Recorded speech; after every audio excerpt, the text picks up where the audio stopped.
On enchaîne du coup maintenant avec toujours l'exploration de leviers hors irrigation pour le moment, avec la présentation d'un projet, le projet SoAdapt. Donc on va regarder ce qui se passe du côté du sud-ouest, So pour sud-ouest.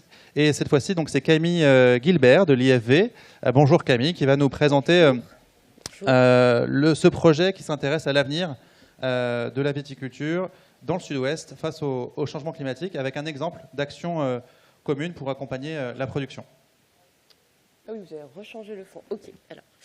Vous retrouvez vos pieds, c'est bon ? Voilà, je cherche ma page. Bonjour à tous.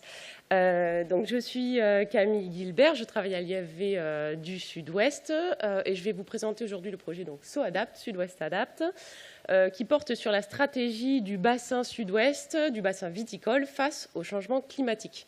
Donc, c'est un projet porté par l'interprofession des vins du Sud-Ouest et donc sur lequel travaillent à la fois l'IFV, mais aussi les chambres d'agriculture, donc chambres régionales d'Occitanie, et aussi les chambres départementales de l'ex-région Midi-Pyrénées. Et c'est cofinancé donc par la région Occitanie et l'Agence de l'eau Adour-Garonne. Donc aujourd'hui, mon but, c'est de vous montrer un petit peu les objectifs du projet et comment on travaille, comment on va procéder pour répondre au cahier des charges. Je vais rapidement vous faire un point sur le contexte et les enjeux propres aux vignobles du Sud-Ouest. Et ensuite, donc, je présenterai la partie sur les données climatiques, donc observation du climat passé et projection climatique future, avec l'utilisation d'indicateurs viticlimatiques dans notre projet. Il y a aussi une partie qui porte sur la caractérisation des sols, de la ressource en eau, de l'accès à l'eau dans le cadre de ce projet. Et l'un des objectifs, c'est déterminer le niveau et la vulnérabilité des vignobles du Sud-Ouest d'une part, mais aussi identifier des leviers d'adaptation dans le but d'accompagner au mieux la profession viticole. Donc juste le Sud-Ouest, les vignobles du Sud-Ouest, ils sont à la fois sur la Nouvelle-Aquitaine et sur l'Occitanie. Le projet, on est sur l'Occitanie, excepté quelques vignobles qui touchent, qui sont en limite, type le vignoble de Tursan. Donc en fait, il y a une grande diversité de dénominations, de cépages qui sont assez propres au Sud-Ouest, le Fer-Servadou, la Négrette, le Côte. Et donc sur le Sud-Ouest, il y a un fort gradient climatique, notamment d'ouest en est, avec un niveau de pluviométrie qui est plus proche d'un climat océanique pour la partie gersoise, par exemple. Et ensuite, le vignoble de Marcillac, qu'on voit au nord-est, dans l'Aveyron, beaucoup plus continental. Et sur les alentours de Toulouse, on a le Frontonais, le Gaillacois, qui sont nettement plus secs déjà que des secteurs comme le Gers.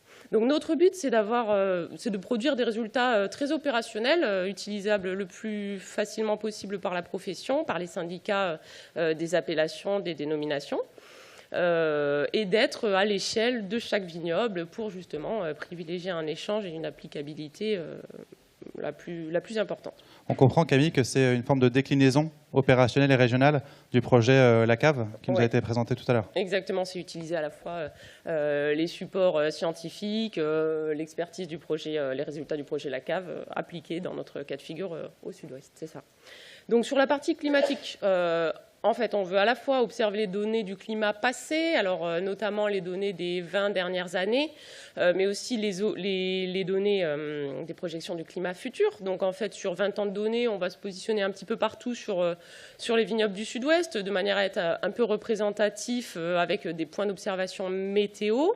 Donc on va aussi projeter à l'échelle locale, donc c'est la base du modèle DRIAS de Météo France, et on va utiliser l'outil Climat 21, qui est un outil des chambres d'agriculture. Et en fait, dans les deux cas de figure, passé comme futur, on utilise les variables journalières que sont la température, donc minimum, maximum, moyenne, la pluie et le TP. Et en fait, à partir de ça, on calcule des indicateurs viticlimatiques, thermiques, hydriques et de bilan hydrique, donc que j'ai listé ici. En gros, on a les sommes thermiques, les indices de fraîcheur des nuits pour la question de la phase avant vendange. Donc dans notre cas, on a décidé de se positionner entre mi-août et mi-septembre, sachant qu'il y a une variabilité quand même au sein même des vignobles du Sud-Ouest. Le nombre de jours très chauds, donc température supérieure à 35 degrés. Après, en termes de pluviométrie et de TP, pour l'instant, on a décidé de se placé sur différentes périodes, à la fois pluviométrie annuelle, sur le cycle de culture de la vigne, la période estivale de juin à août, la période hivernale. Et par exemple, pour la différence entre la pluie et l'ETP, là, on parle de recharge hivernale aussi pour avoir cette information quand on regarde nos données de avec quoi on part en début de campagne. On calcule aussi des bilans hydriques, notamment le bilan hydrique avec le modèle Wallis. Et donc, c'est l'exemple qu'on a dans ce que j'ai mis à droite, dans le graphique à droite. Donc, on a des box plots sur le vignoble de Gaillac. C'est les sorties du modèle Wallis, c'est la fraction d'eau disponible à floraison dans 4 secteurs du vignoble de Gaillac, donc Cadalin, Frosseil, l'Île-sur-Tarn et Sénouillac.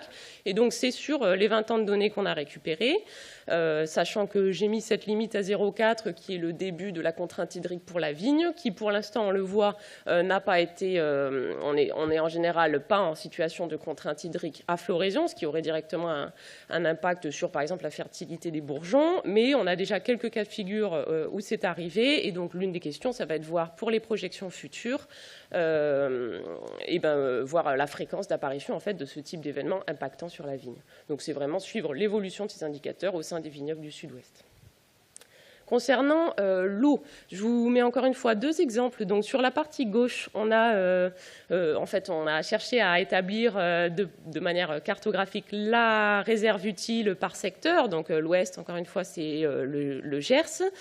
Donc, ça a été une partie faite par la Chambre régionale d'agriculture. C'est avec la donnée de profondeur du sol et qu'on a un calcul en fait de réserve utile. Donc, ça, c'est pour les différents secteurs où est-ce qu'il y a une réserve utile plus ou moins importante. Après, d'autre part, et ça c'est le graphique à droite, il y a aussi la question de qu'est-ce qu'on a actuellement en termes de prélèvement en eau, quel accès en eau on a pour irriguer.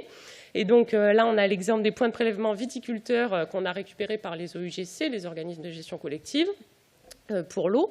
Et donc, ce qu'on constate, par exemple, c'est que dans le secteur du Gers, encore une fois, il y a beaucoup d'accès à l'eau directement. Donc, ce sont les viticulteurs. En fait, c'est les points de prélèvement là, agriculteurs qui peuvent être aussi viticulteurs. Ce n'est pas forcément les vignes déclarées comme irriguées. Et donc, ce qu'on constate, c'est qu'il y a des secteurs beaucoup plus prêts à irriguer que d'autres. Là, historiquement, sur le Gers, c'est aussi la présence de maïs semences qui a fait qu'il y a eu une anticipation du prélèvement en eau et de la systématisation de l'irrigation. Voilà, donc à partir de ces informations-là, on a aussi besoin de travailler sur cette notion de vulnérabilité. Quels sont les risques, la fréquence d'apparition de risques, mais aussi quel est le niveau de sensibilité de chacun des vignobles. Donc ce sur quoi on va travailler avec l'expertise IFV, avec les données scientifiques existantes, c'est à la fois les questions de matériel végétal, dont on a parlé avant aujourd'hui, cépage, porte-greffe, les questions d'implantation des parcelles, que ce soit sa position au sein du vignoble, sur quelle pente on les met, voilà, donc vraiment l'implantation, et les questions d'objectifs de rendement. Donc, quelle stratégie de production, qu'est-ce qu'on fait aujourd'hui dans quel secteur, et est-ce que ce sera tenable dans le futur. Et donc, ça va donner une notion de risque, et notre objectif, c'est de croiser ce que je vous ai présenté, donc à la fois les données climatiques, les données de matériel végétal, les modes de production et l'accès à l'eau, pour proposer aux différents syndicats des appellations, des cartes, surtout pour avoir des supports assez parlants, de risques climatiques d'une part, de tension en eau et des cartes avec vraiment les zones viticoles vulnérables et avec explication de en quoi et sur quel point elles sont vulnérables. Voilà. Et sur les propositions de leviers d'action, il y a à la fois des leviers court terme, comme les pratiques culturelles. Alors, j'ai mis comme exemple des essais qu'il y a à l'IFV sur des voiles d'ombrage, donc comme une des pratiques qui est à réfléchir. Mais il y a aussi des leviers à moyen long terme, et là, ça revient sur les questions de matériel végétal, de stratégie de production et d'implantation, ce qui peut impliquer des questions d'évolution des cahiers des charges. Donc ça, ce sera un support, normalement, ce qu'on va produire de travail pour les syndicats ensuite. Et dans la dernière phase du projet, il y aura aussi normalement illustration sur des sites vitrines qu'on doit identifier de ces leviers, justement, court, moyen ou long terme, pour favoriser, encore une fois, l'échange avec les producteurs. Voilà. Merci beaucoup, Camille. On comprend, hein, on peut l'applaudir effectivement. On comprend que c'est un projet qui démarre, hein, c'est un projet qui a démarré en juillet 2022. Oui, on est en première phase pour l'instant, voilà, et il va durer 3 ans. Ce que vous nous avez présenté, ce sont des résultats intermédiaires et des objectifs, mais il semblait important d'illustrer cette approche méthodologique originale pour accompagner collectivement la production avec une mobilisation, on va dire, très importante de l'interprofession et des ODG elles-mêmes qui, demain, voilà, devront intégrer les recommandations, un certain nombre de recommandations que vous leur soumettez. Oui, et dans le projet, on a vraiment intégré cette part de communication, aller à la rencontre régulièrement au cours du projet, mais aussi pour les livrables de la profession. Ouais. Merci beaucoup, en tout cas, pour votre exposé.